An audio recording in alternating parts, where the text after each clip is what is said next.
Assalomu alaykum. Assalomu alaykum. Yaxshimi, sog'lig'ingiz yaxshimi? Boshdan. Shu hafta qaramaylikmi? Yerga qarab salom alaykum qilamiz, day boshdan ketdi. Bo'ldi. Assalomu alaykum. Yaxshimi, sog'lig'ingiz yaxshimi?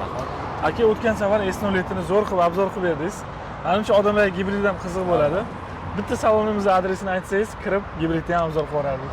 Assalomu alaykum hurmatli mijozlar va podpischilar. Bizning manzilimiz Farhod posyolka 25-A. Marhamat, endi ichkariga. Akajon, har doimgidek ko'chada narxlarni ko'rib keldim. L9 narxlari, Voyafree, Dongfeng narxlari.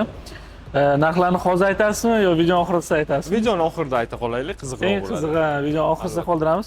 Kimga tavsiya qilasiz bu mashinani? Bu mashinani soqqaga urib yurgan, sekin yuradigan akalarimizga taklif qilaman. Sabab mashinani o'zi ham ovozsiz yuradi va ishni tez bitiradi.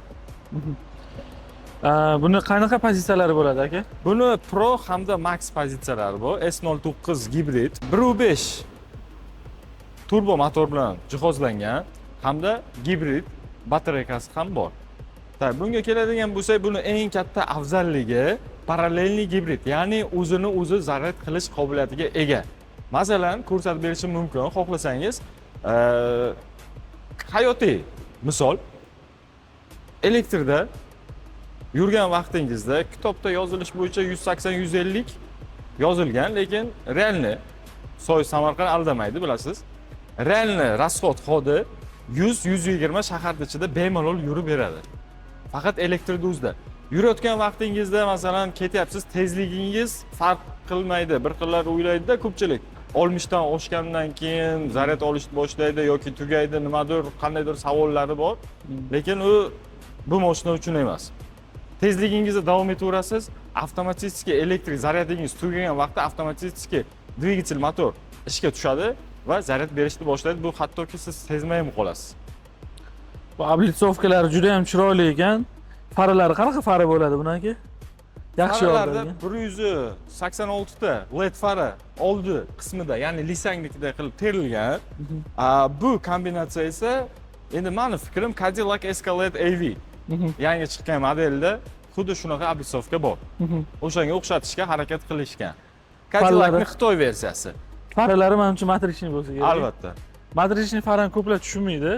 Zo'r usuli, xususiyati bor ekan uni. Ana rulni burganingizda, burgan vaqtida o'sha joyda asfisheng, ya'ni yorug'lik ko'paytirib beradi. Bizda chunki o'zimizning mashinalar bilasiz endi. Albatta. Amerikankalar qo'yib oladi, olgandan keyin. Mana shuning uchun o'zimiz bo'lib moslashtirilgan mashina O'zbekistonga Xitoy Soyuz S09 gibrid kirib keldi. Yana bu tashqi jihatidan qanaqadir funksiyalari bormi? Tashqi jihatdan lider kamera, полоса удержания, avtotormojение, adaptivniy cruise control, xullas klassifikatsiya mashinalarning klassifikatsiyasiga to'g'ri keladigan, masalan, xalqimiz hozir ko'p biladigan Kia Sorento D kategoriyaga kiradigan bo'lsa, Soyuz S09 ham D kategoriyaga kiradi.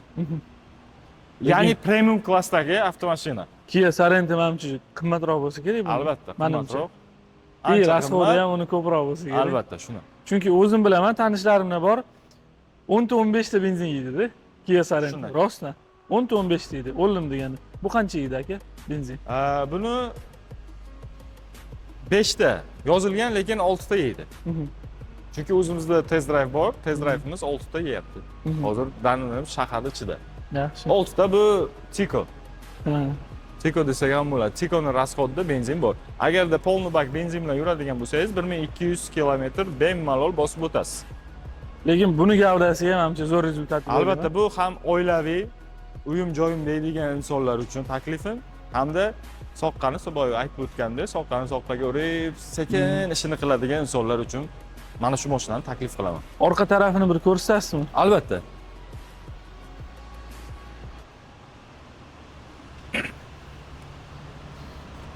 Elektron bagaj.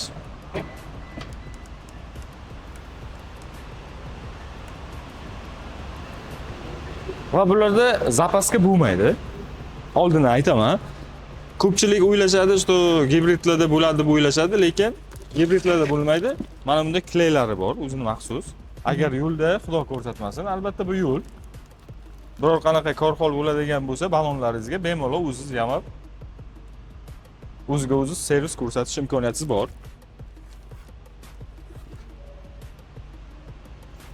Zaryad uskunasi hamda bular 7 kishilik. Buni xuddi S07 ga o'xshab sidenlarni pastga tushirib, Albatta, sidenlarni pastga tushirgandan keyin 800 litr hajmdagi bagaj paydo bo'ladi. Adashmasam, bitta haligi qimmat Mercedeslar funksiyasiga o'xshash narsa bor edi bagajnikida. Oyoqda ochish. Albatta bor. Unda kalit agar yoningizda bo'ladigan bo'lsa, o'rtada sensor paydo bo'ladi. Sensorda 3 dan 6 sekundgacha bo'lgan vaqtda oyog'ingizda ushlab turgan vaqtingizda ochiladi, yopiladi. Yana bir отдельно ko'rsatib o'tamiz bu narsani. Hozir ichkari qismiga o'tsangiz, ichki qismiga agar o'tadigan bo'lsak, ta'kidlab o'tganimda 7 kishilik полный обшивка koja, podsvetka 60 xil rangda yonadi, har bir podsvetkasi.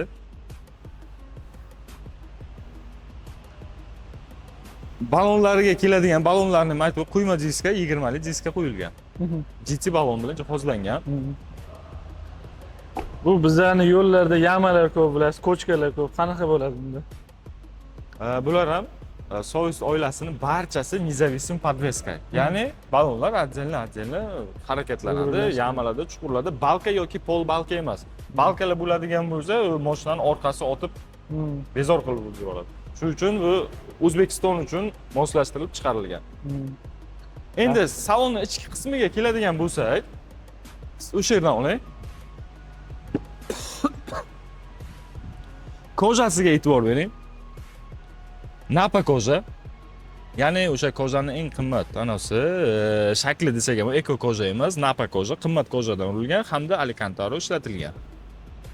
Salonning ichki qismida adaptivniy cruise control, pamять сиденья, hattoki hurmatli operator bu yerdan kelsangiz tiniqroq ko'rsatamiz. Pamять сиденьlarimiz bemalol 07 da agar ahamiyat bergan bo'lsangiz eshikda joylashganda, bunda esa moslash, sidenyaning o'zida joylashtirilgan pamять sidenyalar bor, hattoki bel qismini to'g'rilab haydash imkoniyatingiz bor. Adaptivniy cruise control, голосовое управление, bespроводной zaryadnik bor, 50 vattlik, hatto охлажденияsi bilan. Ya'ni issiq vaqtlarda batareyani telefoningizda zaryadga qo'ygan vaqtingizda sovutib turish sistemalari ham bor. Cruise control, adaptivniy aytib o'tdim buni, akustika Sony. Qor yomg'iri vaqtida dvornikda o'zingiz qo'lingiz bilan ishlatib o'tirishi shart emas. Bu avtomatik tarzda mashinani o'zi aqlli mashina bo'lganligi sababli o'zi ishlatadi. Hamda qorong'u vaqtda faralar yonish xususiyati bor avtomatik tarzda. Albatta bunda duxzonli klimat kontroli mavjud hamda deflektorlari. Bu hozir max pozitsiyamiz, marhamat ko'rsatishingiz mumkin. Orqa ikkinchi radda klimat kontrol. Hattoki orqani o'zida ham ionizator ham mavjud. Ionizator bosasiz, ya'ni bu filtr qilib berish xususiyatiga ega. Salonni filtr qilib beradi. Badbo'y hidlardan. Deflektorlarga e'tibor bering. Ko'pgina 7 kishilik crossoverlarimizda mana bunday jihozlari yo'q, aniqroq deflektor yo'q. Havo kelishi, marhamat, barcha qatorlarda mavjud, 3 ta qatorda ham mavjud. Panorama bilan jihozlangan. Hozir ochib hammasini ko'rsatib beramiz. Ochilishi oxirigacha bo'ladi. Yana bitta savol aka. Ikkita pozitsiyasi bor dedingiz bularni. Pro va Max adashmasam. Ikkita pozitsiyasini bir-biri bilan solishtirsa farqlari nimada? Farqlari juda oddiyroq desangiz ham bo'ladi. Ularda pamять сиденья bo'lmaydi, deflektorlar bo'lmaydi hamda podsvetkalar. Yana ba'zi bir funksiyalarda farq qiladi. Bunaqa ko'p murakkabchilik farqlari yo'q. Endi ko'pchilikda tug'iladigan qo'rquv deylik, masalan, kimdir S07 haqida ko'rmagan bo'lishi mumkin obzorimizni, balkim birinchi bo'lib gibrid haqida ko'rayotgandirlar. Garantiyalar bormi degan narsalar, zapchastlar? Albatta, zapchastdan umuman muammo yo'q. Zapchastdan va servis xizmati ham o'zimizda mukammal tarzda tashkillashtirilgan. O'sha avtosalonning tagida. Avtosalonni o'zida, albatta. Avtosalonning o'zida.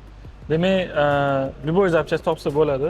Albatta. Xudo ko'rsatmasin DTPlarga tushib qolishsa. Hattoki servis xizmatimiz shu darajada olib boriladiki, yaqinda o'zimizda bo'lgan holat, servis xizmatiga kechki vaqtda telefon bo'lgan 9:10larda ekstrenniy vaziyat bo'lib qolgan mashina bilan. Sabab chunki mashina birinchi texnik ko'rikka ham kelmagan, boshqa ham qilmagan, motorida даже yog' qolmagan.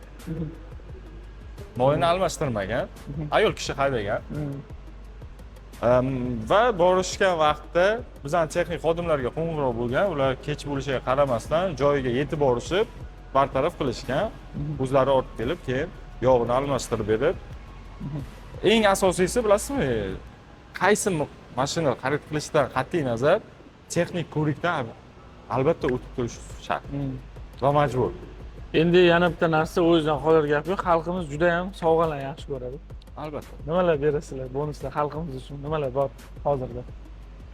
Nima beraylik xalqimiz? Gapiringlar. Xo'p, agarda bizdan kelib xarid qilishsa, Holdback benzin biz aytdik qilamiz. Parok, poliklari marhamat. Bu mashinaga o'zi hech narsa kerak emas. Ko'pchilik salonlar hatto uyalmasdan tayinrovka va'da qilishadi. Bu tayinrovka zavodskoy bo'ladi, ya'ni zavodning o'zidan tayinrovka bilan chiqadi. Bunaqa yolg'on fake xabarlarga yoki ma'lumotlar, sovg'alarga ishonib qolmanglar. Adashmasam keyin boshqa avtosalonlarda o'sha aytganingizdek har xil bonuslar odamlarga va'da berib, kelganda yoki aksiya tugadi deyilgan, adashmasam agar, yoki qanaqadir skritli to'lovlarni ichiga qo'shib yorishar ekan. Albatta, bu masalan ko'p bunaqa holat bo'ldi.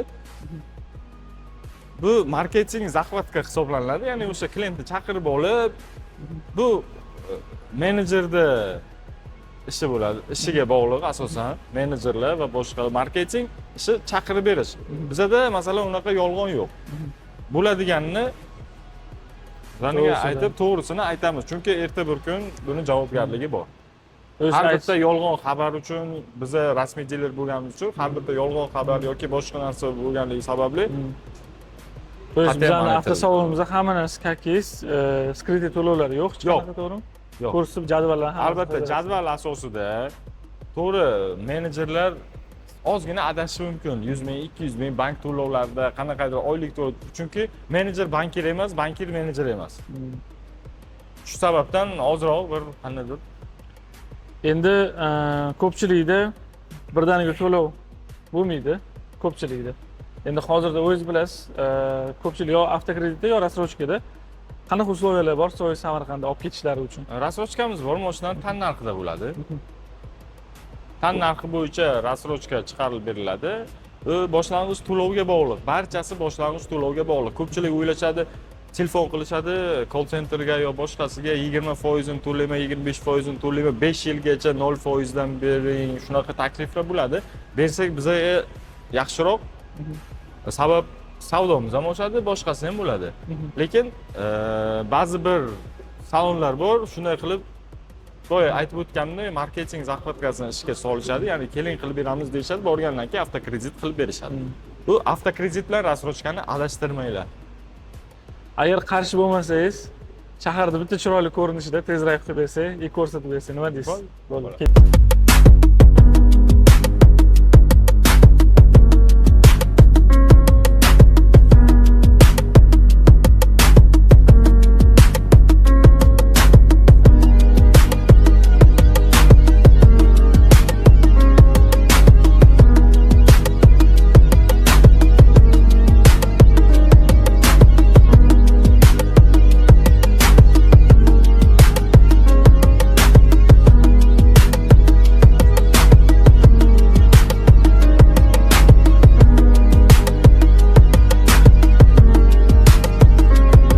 Tezroq menimcha zo'r bo'ldi. Mashina menimcha hammaga yoqdi. Bunday holatlar ham bo'lib turadi. Bunday holatlar ham bo'lib turadi. Rostakamiga zo'r mashina ekan, baquvvat mashina ekan. Yamalarda ham o'tib ko'rdik. Rostakam bunaqa hech qanaqa dilni xira qiladigan holati bo'lmadi. Eng shokolad, eng zo'r momenti narxlarni обещать qilganingizni gapirib beraman deb, lekin undan oldin bitta garantiyasi haqida gapirib o'tasiz. Garantiyasi barcha O'zbekistonda ko'pgina mashinalarda 1 yil, ba'zilarida 3 yil, ba'zilarida 50 ming garantiya berishadi. Xitoy mashinalarini elektromobil hamda gibridlariga adashmang. Elektromobil gibridlariga. Bizlar esa Soyuz har doimgidek 5 yil yoki 200 ming kilometr garantiya. Gibrid bo'lsa ham garantiyasi bor. Servisimiz 24 ga 7 ishlaydi. Shuni unutmanglar. Servisimiz har doim aloqada. Bo'ldi, endi xalqimizni qiynamasdan narxlarni Albatta. bitta aytasiz. Narxlarga keladigan bo'lsak, mashinaning tan narxi 494 million so'm. Hozirgi kunda maksimalniy skidka ketyapti xalqimiz uchun. Agar naqd pul yoki avtokreditga chiqaradigan bo'lsangiz, qarang, men barcha haqiqatni aytayman. Naqd pul yoki avtokreditga chiqaradigan bo'lsangiz, skidkamiz 421 million so'm max pozitsiyasida, ya'ni eng full pozitsiyasida, pro pozitsiyasida, ya'ni birinchi pozitsiyasida o'zini tan narxi pro pozitsiyani 474 million. Xalqimiz uchun faqatgina Soyuz Samarqandda, buni unutmang, faqat Soyuz Samarqandda xalqimiz uchun 411 million so'm qilib beramiz. Menimcha bu zo'r, chunki Albatta 73 million skidka bu, конечно, bu o'zimizning salonda ham bunaqa skidka yo'q. Albatta. O'zi bundoq qarasa, inomarkalar uchun, конечно, zo'r. Hamma xudo xolasa minsin inomarka, xalqimiz ham mazza qilsin. Eng glavniy narsa eskin sarqitda qolib ketgan mashina yurmaylik. Biz ham endi rivojlanishimiz kerak, aka. Hammamiz yuraylik, mazza qilib, oilamiz ham mazza qilib yursin. Rostakamiga oilaviy zo'r mashina ekan. Akajon, sizga obzor uchun kattakon rahmat. Kelib xudo xolasa tez drive'lar bor, to'g'rimi? albatta test drive'imiz bor, mutlaqo bepul. Yana bir narsa ta'kidlab o'tmoqchiman. Yashayotgan vaqtimizda chiroyli yashaylik. Hamda chiroyli yashashingiz uchun Soyuz Samarqand siz uchun chin yurakdan xizmatda bo'ladi. Unutmang, siz premium klassdagi mashinaga loyiq insonsiz. Akajon, obzor uchun kattakon rahmat. Salomat Har bo'ling. doimgidek Shuhrat aka zo'r gapirib chiqadilar. Soyuz Samarqandda o'zingiz kutib olasiz, xudo xolasa Albatta. kelishsa. Raqamlar, manzillarni ekranda qoldirib ketamiz. Sizni Soyuz Samarqandda kutib qolamiz. Salomat Rahmat bo'ling. hammaga.